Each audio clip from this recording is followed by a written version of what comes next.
بسم الله الرحمن الرحيم. صباح الخير. إن شاء الله نبتدي أول جلسة في تاني يوم في المؤتمر بتاعنا أليكس ميدلاب. هو للأسف يعني الحضور كنا نفسنا يبقى أكتر من كده، لأن بصراحة التوكس النهارده حلوة قوي، فيعني كنا اللي ما جاشي هيخسر بصراحة إن هو ما حضرش المحاضرات دي، ومش هنكررها تاني على رأي مصطفى بيه، مش هنقولها تاني لحد إن شاء الله. اتفضلي يا دكتورة. أول واحد. صباح الخير. أنا اسمي دينا العبد، أنا أستاذ كلينيكال باثولوجي في قصر العيني، وسعيدة جدا بوجودي النهارده، وبشكر دكتورة عبلة ودكتورة نرمين ودكتورة منى على الدعوة.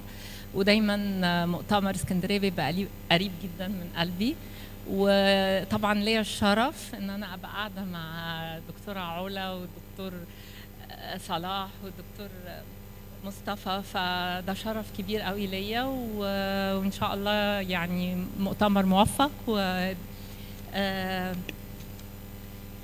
بقدم أول توك النهارده Back to Basics Lab Diagnostic of Chronic Kidney Disease Professor Dr. Yasmin Naga, Professor of Nephrology at Alexandria University.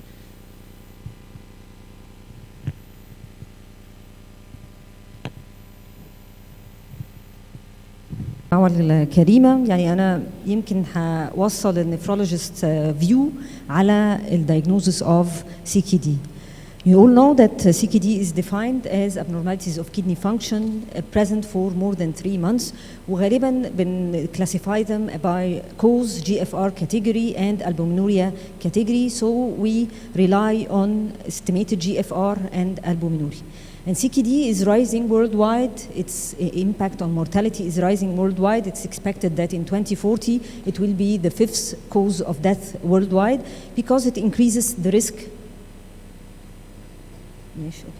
The risk of cardiovascular disease, CKD progression, and mortality.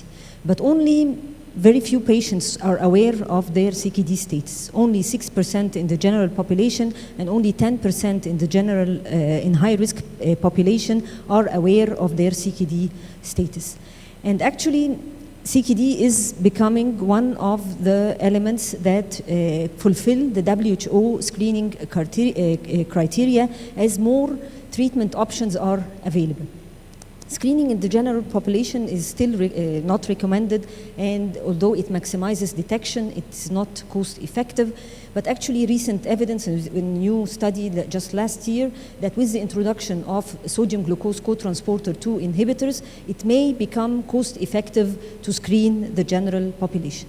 But definitely it is very important to screen at high risk population. Now if we compare in the general population, there is a 12 to 14% risk, while in diabetics and cardiovascular disease it is up to 40%, and that's why the ADA sets very clear guidelines about screening for CKD. In the recent years, in 2021 and very recently, there has been an emphasis on the detection and early identification by the KDIGO, or the Kidney Disease Improving Global Outcome, which is the International Society Nephrology guidelines that guide treatment. And they have recommended that we screen all high-risk conditions by both estimated GFR and albumin creatinine ratio. And they have added, beside the elements we have mentioned earlier, other elements like patients with family history, patients with recent AKI or hospitalization. And if we find GFR lower than 60 or albumin creatinine ratio more than 30, then we should exclude causes, and then we also classify patients based on GFR and albumin creatinine ratio. So there is a need and a call by nephrologists for accurate and reproducible laboratory results, because diagnosis treatment will rely on them, and specifically for both albumin creatinine ratio and estimated GFR. There is also in these guidelines, which are still to be released, only the draft has been released, there is a stress on genetic causes of CKD, and for the first time they recommend genetic testing in the workup of some patients where we fail to find a cause of CKD. And this is a recent study that found that whole exome sequencing in patients with undetermined kidney disease found that 32% of these patients had monogenic kidney disease, and this saved these patients from undergoing a kidney biopsy. So first I'll talk about evaluation of estimated GFR, and they note a very important point in these guidelines, that the term kidney function, which we usually say about creatinine and urea, but actually it should not be synonymous with GFR, and they note that kidney function includes also hematopoietic function and anemia, so it should not be used for creatinine. The approach to GFR calculation, they recommend that we first initiate with estimated GFR creatinine, but we should consider sources of error. And we all know that sources of error include muscle mass, so if excessive muscle mass or low muscle mass, creatinine will not be a marker, but they also list a lot of other conditions where creatinine is suboptimal, including body habitus, but also lifestyle, diet, whether high or low protein, many diseases and many medications, including steroids. In these cases, it is recommended to measure cystatin C and to calculate creatinine not only based on cystatin C, but rather on both creatinine and cystatin C. Creatinine, of course, its estimation, as we said, is the initial assessment because it has minimal cost and resource issues, but it has a lot of interferences from non-steady state, non-GFR determinants, and measurement errors. And I think they mentioned also that we should measure creatinine following meat or fish by at least 12 hours, which we often do not do, and I think we don't require patients to measure creatinine with a fasting sample. For the staging and the diagnosis, they ideally recommend that we measure GFR based on both creatinine and cystatin C. Both, the GFR based on both is more accurate estimate of measured GFR. It's more accurate than either marker alone because each marker has its limitations, and it's more linear with the cardiovascular and the mortality outcome.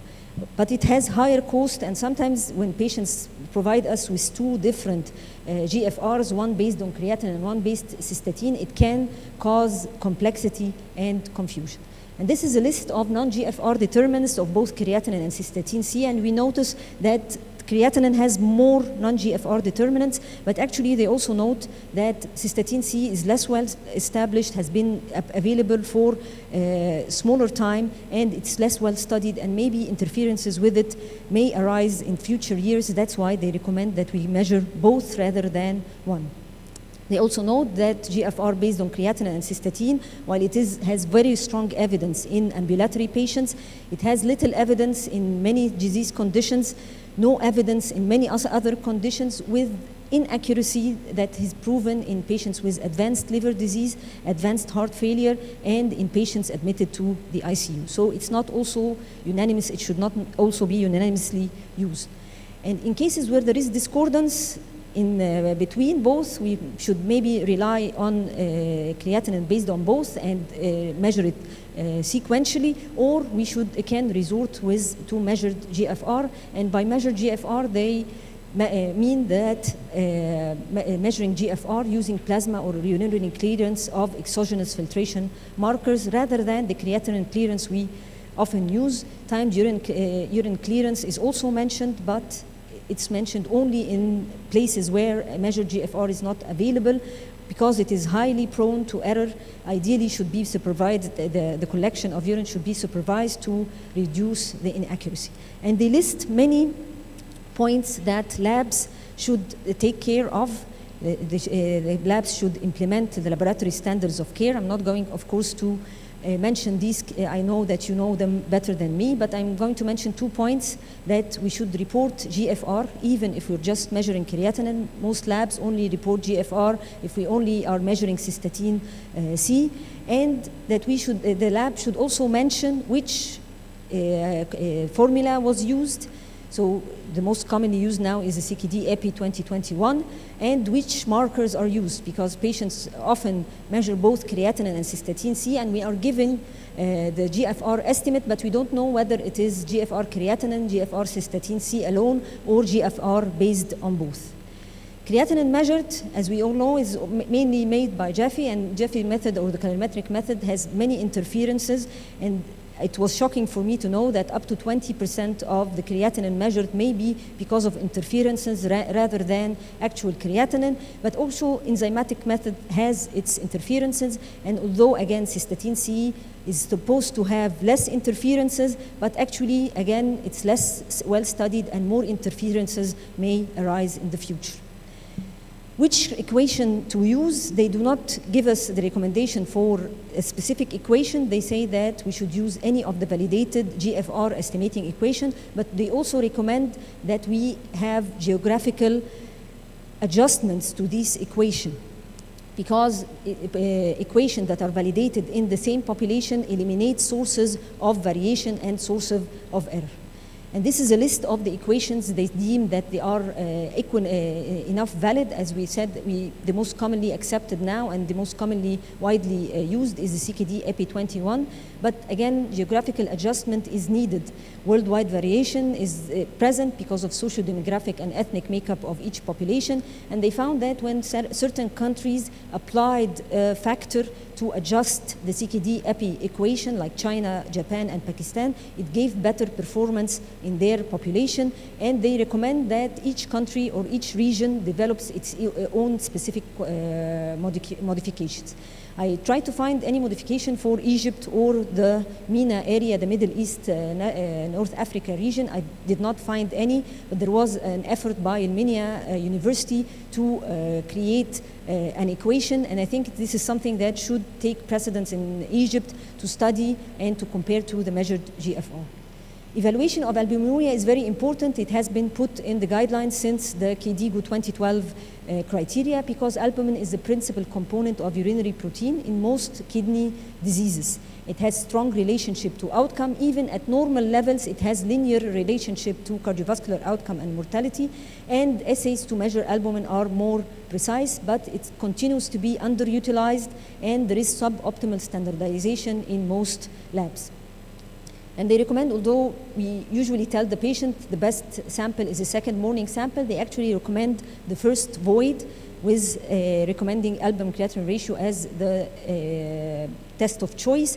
And if we use less optimal tests, for example, if it's by dipstick, then we should confirm by more accurate methods. And they also mention a lot of factors that cause variability, whether in the urinary albumin or in the urinary creatinine. That's why once a patient has a positive test for albumin creatinine ratio, it should be confirmed repeatedly.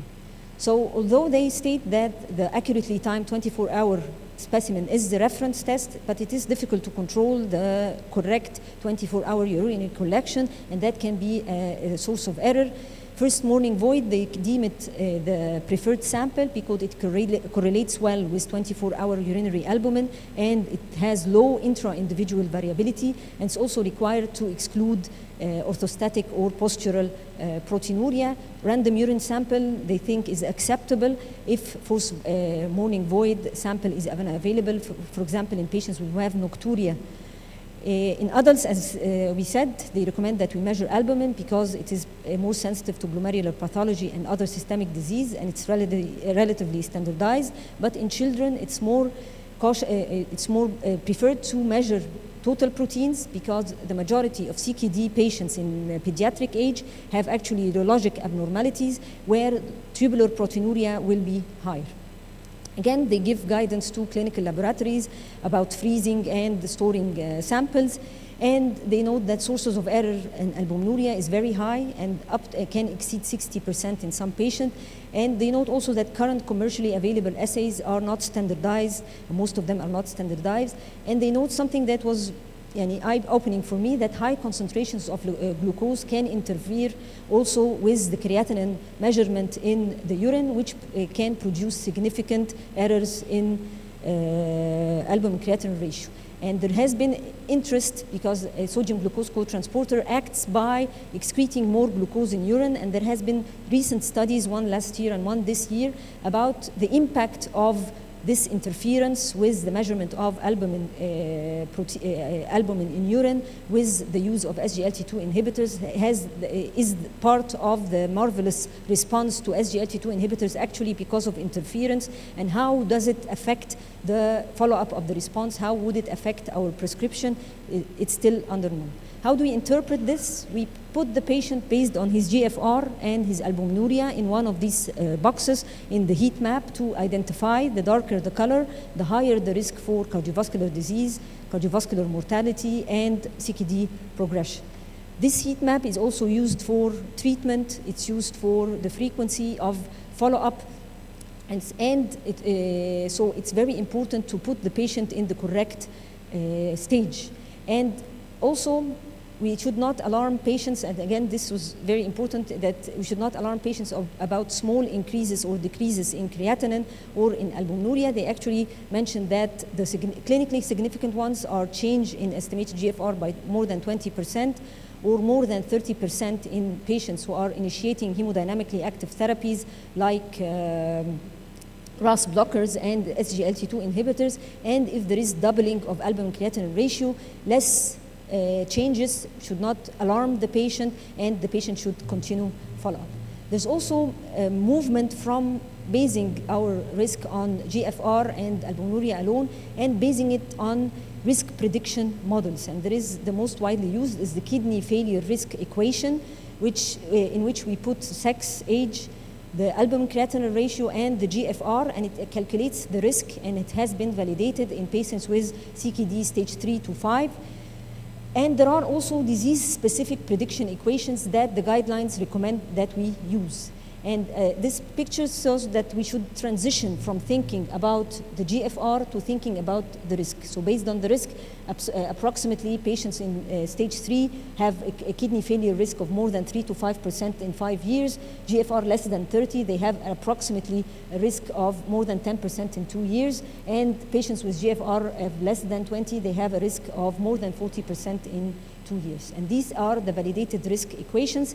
I'd like to mention here, this is the only mention of urea in the whole guidelines. It's in one of the the risk scores, but there is no mention in the CKD detection absolutely about urea. So maybe we should reduce the measurement of urea. Sometimes when I prescribe creatinine alone, the lab performs urea as well, and the patient comes, you forgot to measure urea, but it has no role in practice. So especially unless the patient has reached end-stage renal disease. So adequate screening for CKD is very important. We should always use both estimated GFR and albumin-creatinine ratio, whether to diagnose, stage, or follow-up.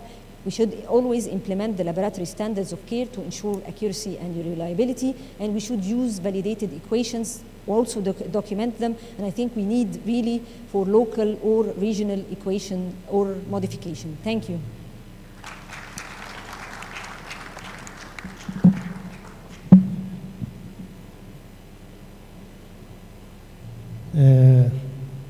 شكرا دكتورة ياسمين على المحاضرة اللي احنا هنسأل فيها كتير.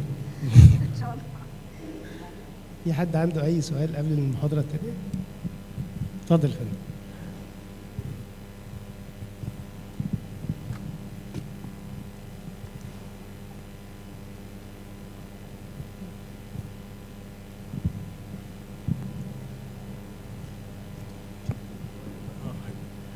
Thanks a lot, Dr. Yasmin, for this very informative basic lecture about the glomerular filtration and other indicators of renal injury. I would like to ask you about a new category of patients with normoalbuminuric diabetic kidney disease, and at the same time with increasing glomerular filtration rate. And they are growing nowadays. You cannot notice that there is albuminuria, but at the same time there is a tubular injury with a decrease in the glomerular filtration. Do you face something like this in your experience? because of the growing population and because of the coexistence of hypertension and elderly, especially patients who have diabetes later in their life, they can commonly present with decreased GFR without albuminuria, and in these cases, if they do biopsy, they usually have glomerulosclerosis more related to the atherosclerosis and the hypertension rather than diabetic kidney or classical diabetic kidney disease. That's why the ADA have recommended that we always measure both, even from the start. We don't wait and measure albuminuria first. We should measure both. Measuring one of them is not accurate. Yeah. Yes. Because if you depend on the albumin, you may face normal albuminuric, but at the same time, the glomerular filtration is declining. Decreasing. Yeah. Thanks. سؤال تاني. Thank you دكتورة ياسمين for your very nice lecture. أنا كنت عايزة أسأل بس إحنا يعني متعودين إن إحنا بنعمل second void urine sample عشان الألبومينوريا مش first void. فإيه الموضوع ده؟ هو إيه الأصح؟ هي الريسنت جايد لاينز هي بتقول الفيرست فويد. وده هيبقى اسهل للبيشنت، لان احنا ساعات بنقول له مثلا عايزين يورين اناليسيز والبومين كرياتين ريشيو، فبيقعد في المعمل يقول لك لا هات اول عينه لليورين اناليسيز ونستنى تاني عينه. فالريسنت جايد لاينز هي انا بقول لحضرتك اتس درافت وهي اتس بينج ريفيوزد، هي بتقول الفيرست فويد. ده هيسهل كتير على بيشنتس. في سؤال هنا كمان، هناخد السؤال الثالث ده وهنكمل المحاضرات بعد كده.